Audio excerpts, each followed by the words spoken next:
My wife's family said I wasn't traditional enough for their Indian household, so I proved I knew their customs better than them. The first time I met Ananya's mother, she served everyone chai but handed me instant coffee. She said something in Hindi to her sister while smiling at me, and Ananya told me she was complimenting my shirt. But I caught one word I recognized. Angrez, foreigner. My stomach dropped because her tone didn't match Ananya's translation at all. That night I downloaded a language app. We'd just gotten engaged. I figured I had time to prove myself before the wedding. 3 months later, I understood basic phrases but sounded terrible trying to speak. At a family dinner, her mother kept switching between English and Hindi. She'd say something nice in English like, "He has a good job." Then, immediately, say something in Hindi that made her sisters laugh. I understood kuch nahi janta, knows nothing. Then, galat choice, wrong choice. I just sat there pretending I didn't understand. Ananya asked me later why I was so quiet. I told her I was just tired from work. She rubbed my shoulder and said her mom needed time. I wanted to tell her the truth, but I needed her mother to think I was clueless. By month 6, I understood most conversations but sounded awful when I tried to speak. My online tutor kept making me repeat the same phrases over and over. She told me my comprehension was great but my pronunciation was rough. Ananya visited her cousins on Sundays. I was actually at the temple learning Sanskrit from this priest named Mishra. He was strict but honest. He told me I understood like a scholar but spoke like a child. Month 8 almost exposed everything. Ananya saw my Hindi notebook in my car. The worst part was that I'd been writing down conversations I'd overheard. She flipped through it confused. I told her I was learning Hindi to surprise her mother at our wedding. She got excited and promised not to tell. She had no idea about the Sanskrit lessons. Month 10,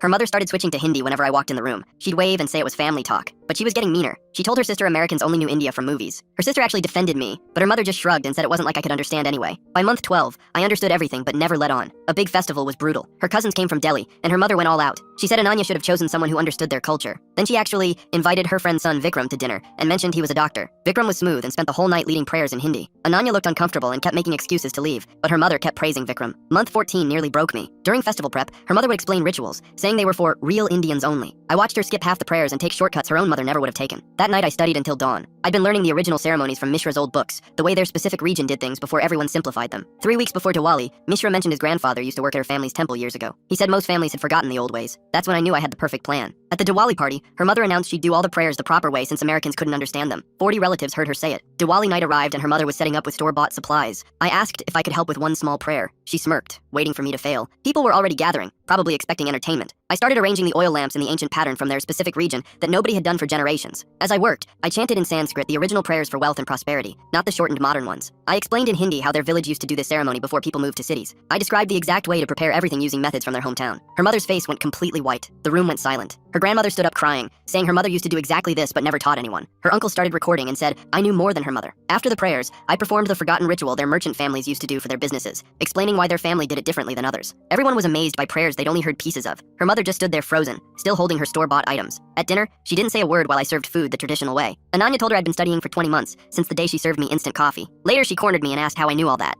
I told her Mishra's grandfather saved those prayers from her family's temple. She went quiet. At our son's first birthday, she made a speech saying she was wrong about me. Then she said in Hindi, Tum mere sachche bete ho.